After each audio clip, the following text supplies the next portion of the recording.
uretse gato ibuye ndibuze kumutera nirimo Scovi Pastor Mutesi nako Pastor Claude bamukubaza ngo nsanzwe nzi ko ari umupasiteri ntago Pastor Claude umuzi iryo ari ryo buye rimwe ndi pasiteri pasiteri yagakwiye kuba ari ku ruhimbi yakaba yari he ari ku ruhimbi arimo abwiriza twabonye video ntabwo ibi bintu tugiye kuvuga bigiye kuba ari ubwiru tunayishyiramo nayo pasiteri yakaba ari ku ruhimbi cyangwa se yibereye waba ari kwisomera Bibiliya sha ni gute pasiteri tumubona ariko yizeza abantu ibitangaza ati atuba ibintu byose byagiye ku ruhande tukongera tukamubona ngo birakomeye nk'uko mubibona rero kuri Rukumbi TV nk'ibisanzwe turabakiriye nanone tubahaye ikaze mukande subscribe abatarayikanda hanyuma bayikanze namwe muzamure amaboko hejuru muti turaba agaciro ese ubundi tukiraho utariruka hari abatarayikanda ndakeka barahari cyangwa se ntabo bose nizere ko bakanze subscribe kuko ko Rukumbi TV n'umuryango mugari hanyuma rero nk'uko mubibona hano turi kumwe n'umusesenguzi agiye kurekura imizinga agiye kudutamwa imizinga nka yindi mu mazi iminsi mwumva muri cya gihugu cy'abaturanyi umusaba bimeze bite fresh tuvuganye narigeze kure ndi kwandika abantu kwanza mudukurikiye ndabashimiye muri abantu b'ingirakamaro kubera ko ibintu dukora tubikorera mwebwe nimba rero utari wakora subscribe utari wakora share utari wakora comment kuri iki kiganiro kandi ukaba ubona ibiganiro jya wicara uzamura akaboko uvuge ngo ndingaye jya wicara uzamura akaboko uvuge ngo ndingaye uringaye ariko jewe rero reka nkwereke bombe zawe n'ubundi zirankomagura uratangiye ngo uringaye ngo waba uringaye kandi noneho yewe mumenyereye ko urekura amabombe ya buri mwanya ni imiriro yego reka twanzike ako karagaciyemo utarakora subscribe ukaba ukireba ibyo babyumvise ntabwo tubabwiriza reka twirukanke rero sasa mu minsi ishizeho gatoya twirukanyire muri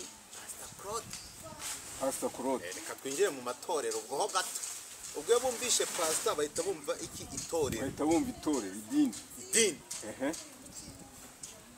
koko ni gute umupasiteri yatubwizanye ukuri ajya harya Rusizi inako ajya muri Rubavu gutara amakuru pasiteri yagakwiye kuba ari ku ruhimbi yakaba yari he ari ku ruhimbi arimo abwiriza twabonye video ntabwo ibi bintu tugiye kuvuga bigiye kuba ari ubwiru tunayishyiramo nayo pasiteri yakaba ari ku ruhimbi cyangwa se yibereye waba ari kwisomera Bibiliya sha ni gute pasiteri tumubona ariko yizeza abantu ibitangaza ati atuba ibintu byose byagiye ku ruhande tukongera tukamubona ngo birakomeye arirukanze ariko uvuze pasiteri Claude na hariya Rubavu mpita nibuka ko nigeze kumva hari umudamu w'umunyamakuru w'umurigenti hano mu Rwanda Scovi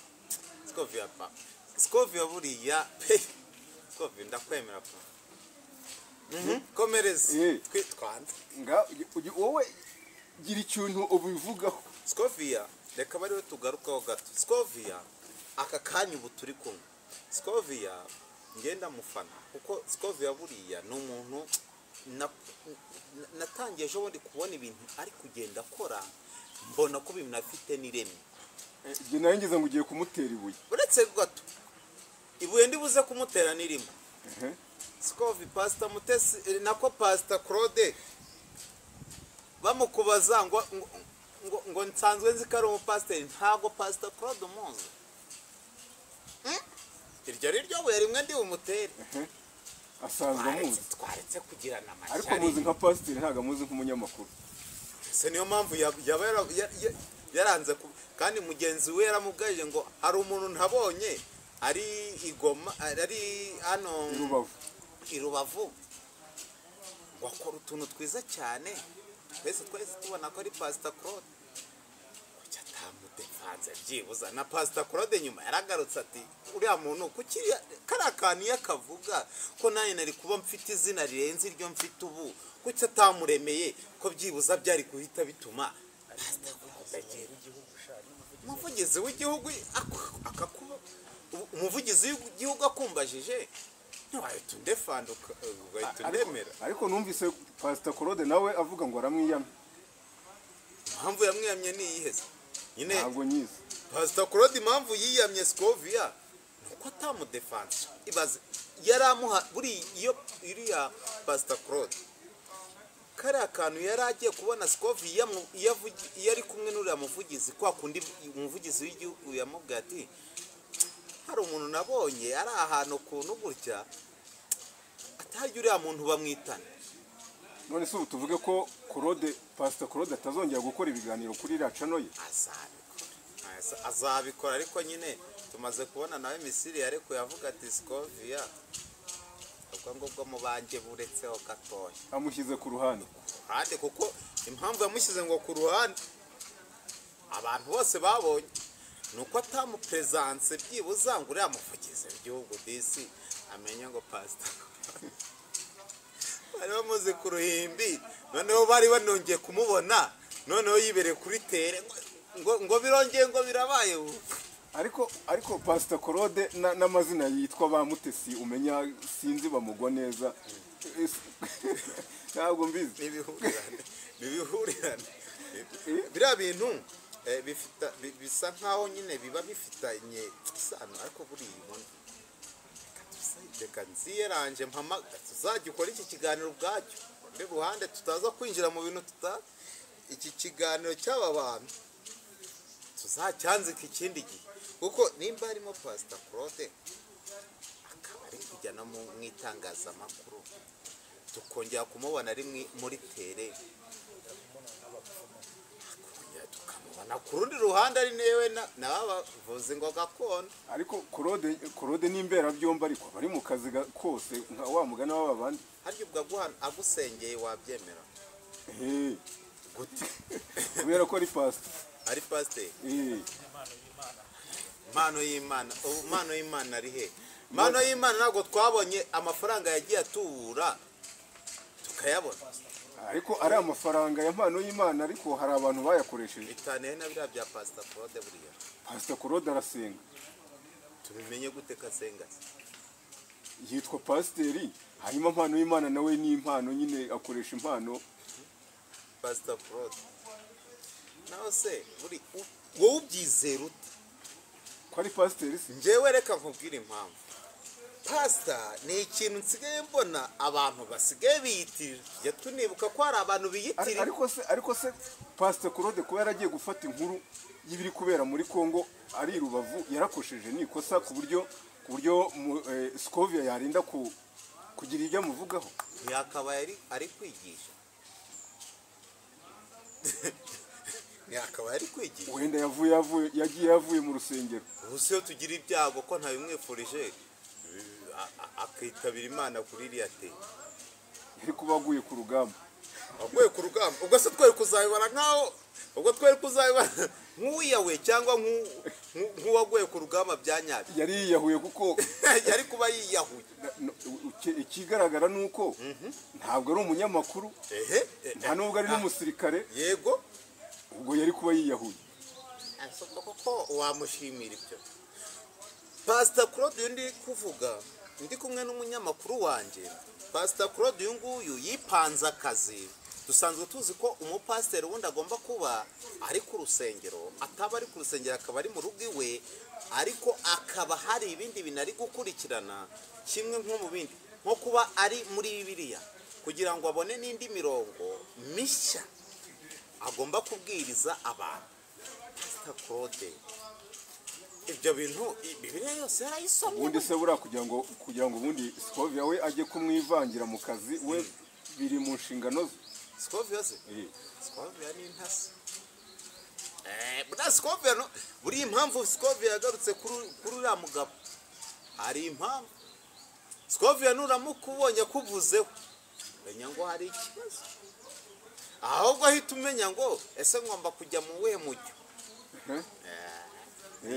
Icyo menya ngo nakuvugaho ujya mu wuhe murongo, utangire uyisuzume. esi Scovia buranga abantu avuzeho yabanje gucyurira turatujyamo ngo buri kana buri nguni ngo babonye ngo akazi ngo bahita batumira aba bodyguard bahita batangira kugira gute kuzana amashagaga. So warabibonye genda ntabwo nabiyoberwa kuko uri umunyamakuru. Bivuze iki rero uyu Pastor Claude ibi bintu arimo kujyamo ari gukina n'ikipe atazi. Ihangane pe uko uvuze ni nako kuri ni ihangane, ntabwo azi ikibuga ari gukiniramo.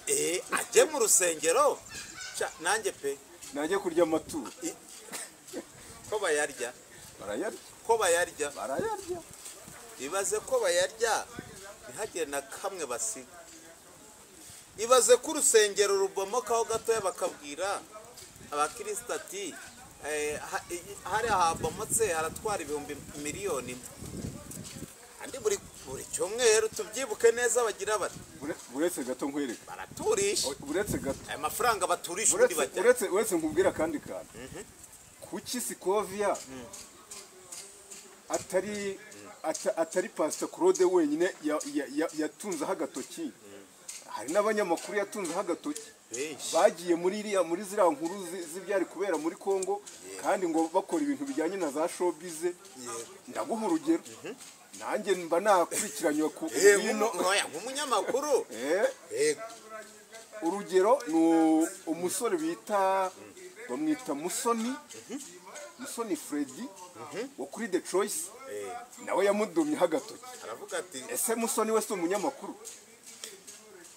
Ikibabaje ni iki, hari impamvu buriya baba yavuze niyo mpamvu navuze ngo buriya Scovia najya avuga ku kintu, Scovia buri najya kubwira ngo nagutunga agatoki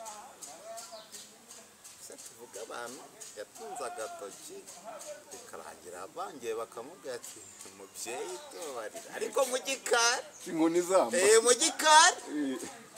Scovia yuba turaburira twebwe turababwira ni hano Scovia reka mite mushyira mu mwandiko.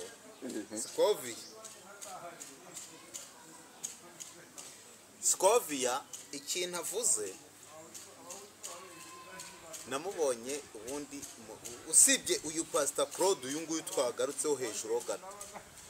Pastor Claude usibye kumubonera inyuma Scovia ngiye namwiboneye ari kuri tele amasasa akikikana, tunabona na video ahantu bakubise roketi ari aho ngaho gutyo, apana birya twediting ari aho ngaho Scovia. Nabo banyamakuru baratera kumpura ahagaze kavuga ati ubu ngubu kano kanya nigeze kubona indi video Scovia yambaye umwambaro ariko buriya bivugwa ko nanjye bijya binca mu maso bavuga yuko n'ubundi nawe burango yaba yaragikandagiyemo cyangwa aracyakirimo. Reka tukireke tuzimize nimba yarageze kuri tera kambara umwambaro kuva hejuru kugera hasi, kavuga ati ingofero ngo ipime ibiro 10 na bingaisha akayishyira ku mutwe, agashyiraho na hano hasi antibara agakomeza no hasi agatambu. ariko ubwo urindiho kuvuga ngo Scovia agaro umuntu uzamvuga neza.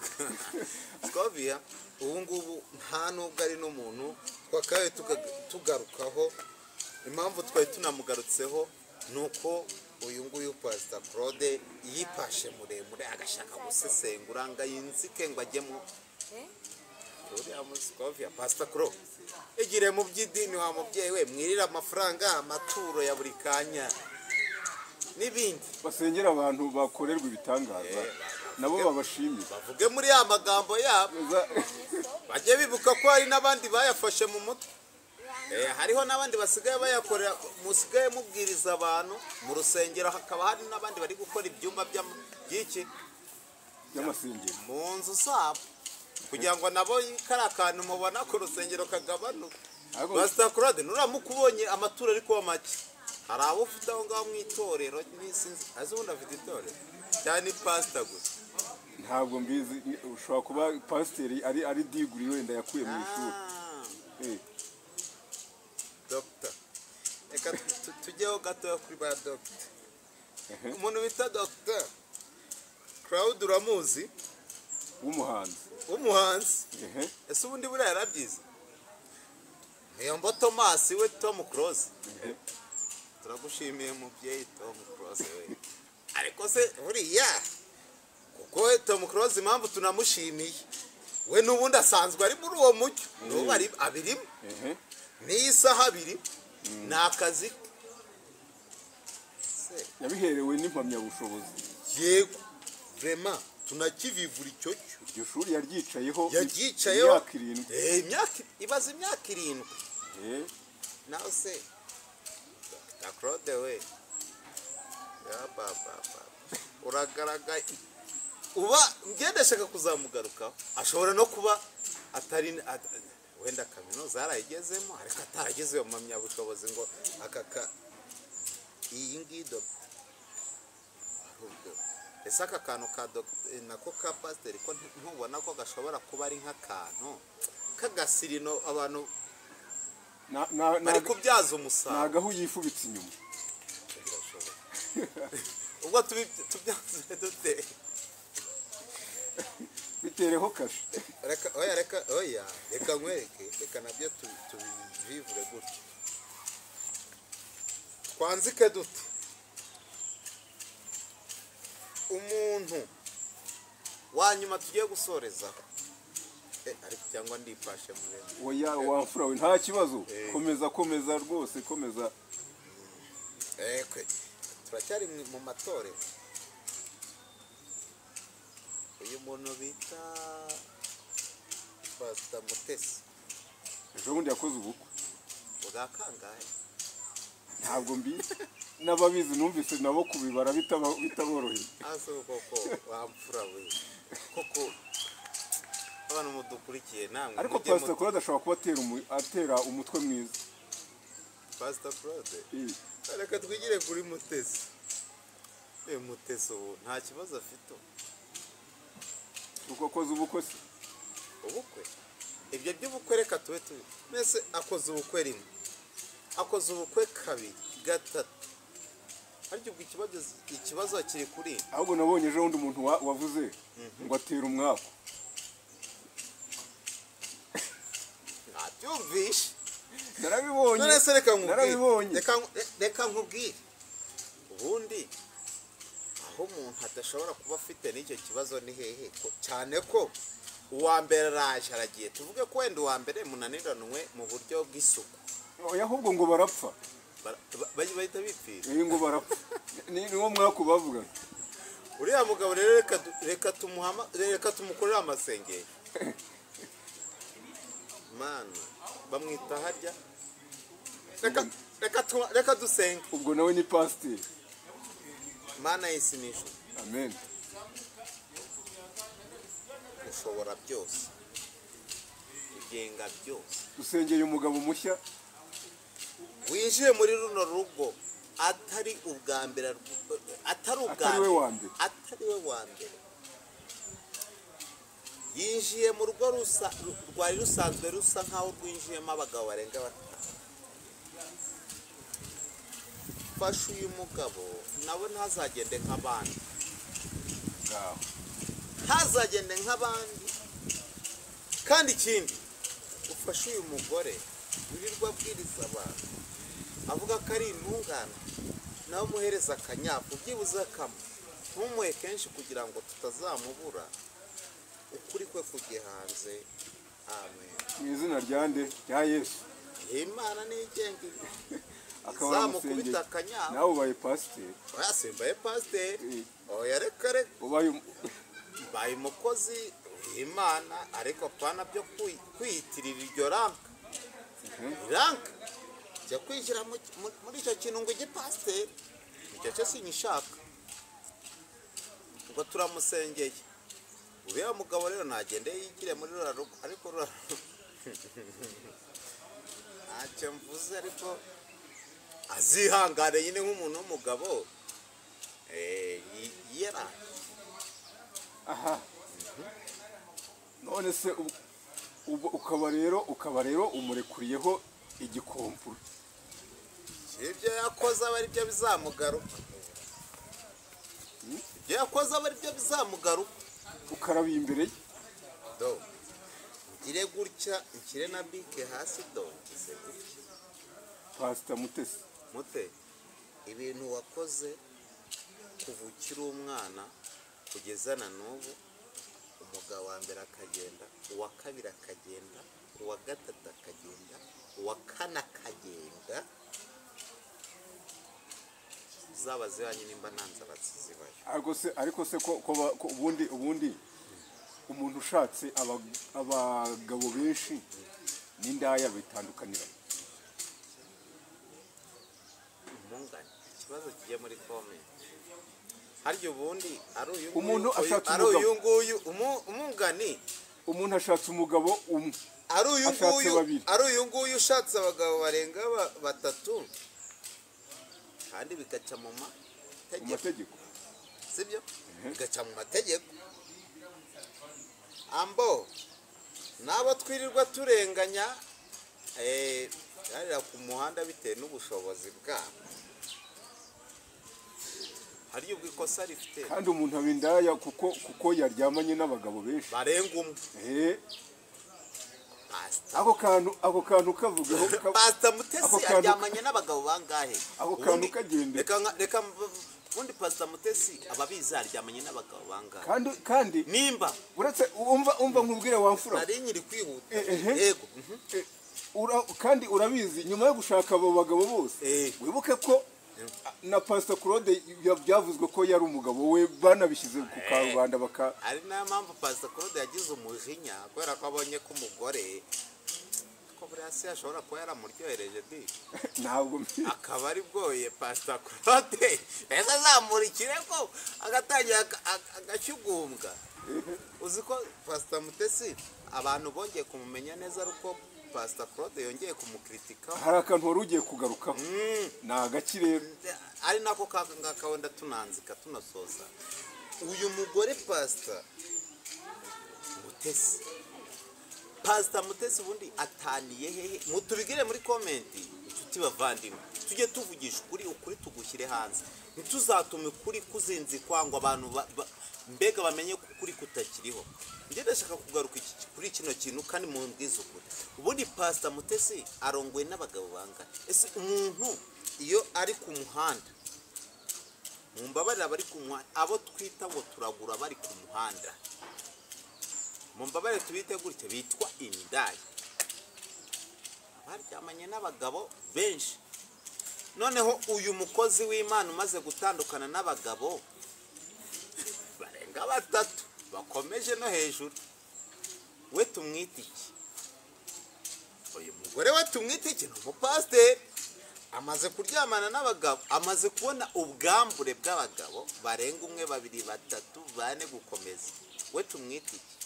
Ukuri ntitukajye tugufata ngo tugupfundikanye, ndabeje ukuri ntitukakuhishira, we tumwita iki?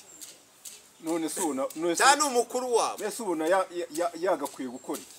Areke gushaka se ubundi okay. Iyo ubundi se bari kumanika akaboko tuzatanduka iyo bari kumanika akaboko gutya basezerana azatandukanywa ngo n'urupfu. Ariko n'ubundi abagabo bose ashatse ngo barapfa, n'ubundi batandukanwa n'urupfu.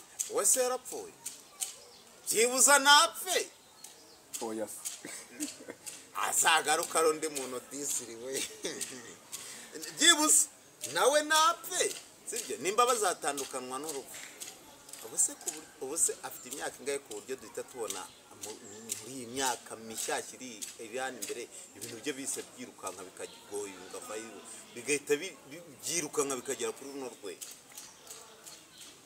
harimo ikibazo. ahubwo abantu bazi abasaza mujye mutubwira nyabuneka, abasaza hari ukuntu baba bazi n'amakuru, ngo hari ukuntu ngo ujyayo harimo nk'umwaka ukuntu nubwo ari pasiteri nawe bamusengera. harya babandi batera umwaka babita reka two kubavuga Babita abateramwaka. abo bantu ukuntu bafata abakobwa beza abashingwe Abashingwe. Mutesi ni umushingwe. abagabo bamwe baragiye da tubibonesha amaso ntitubagarure tunasoza rero Yego. mute abyibuza wagiye mu baganga byakwanga ukajya muri gakondo byakwanga ugakoresha amasengesho byakwanga ukajyanza ukavuga ati nanjye impamvu bari abantu bose bagiye mbifitemo uruhare byibuze abaturage ntitugusigeho ntitugutera inkoni n'icyababuye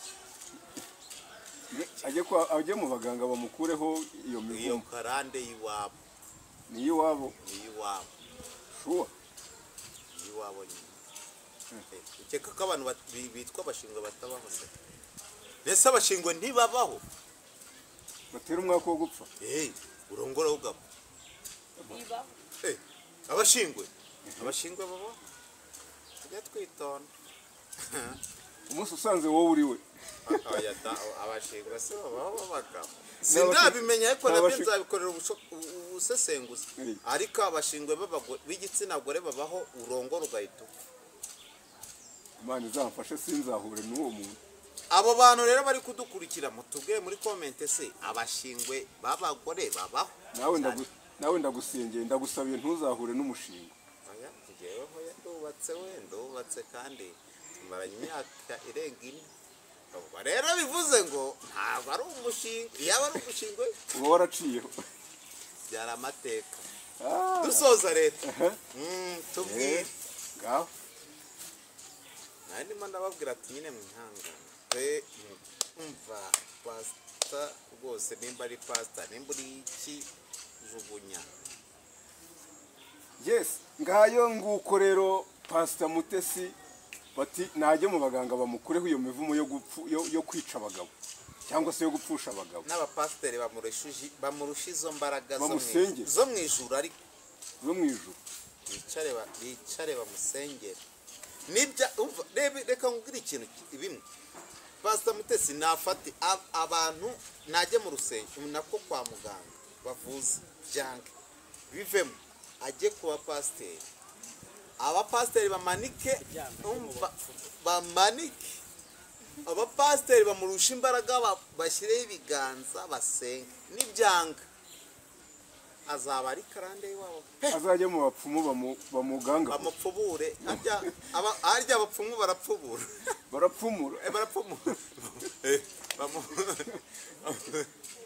nawe uri umuhanga bamupfumure nzi ko bapfubura bamupfumura ni nuko nsoje ikiganiro. Yes, murabyumvise rero umusesenguzi wacu arekuye bombe kuri uyu mudamu Pastor Mutesi, arekuye bombe kuri Pastor Korode, arekuye bombe kuri Mutesi Scovi. aba bantu akanyapo muka nimwanga butanu undi tuzakora kandi subscribe ukande kukazogera hanyuma ibiganiro bya Rukumbi TV nakagaruka. Ciao. Yes, nuko rero muri kubyumva kanda subscribe amafaranga bigusaba ukande share ukande like na kandi na comment usangiza abavandimwe bawe nabi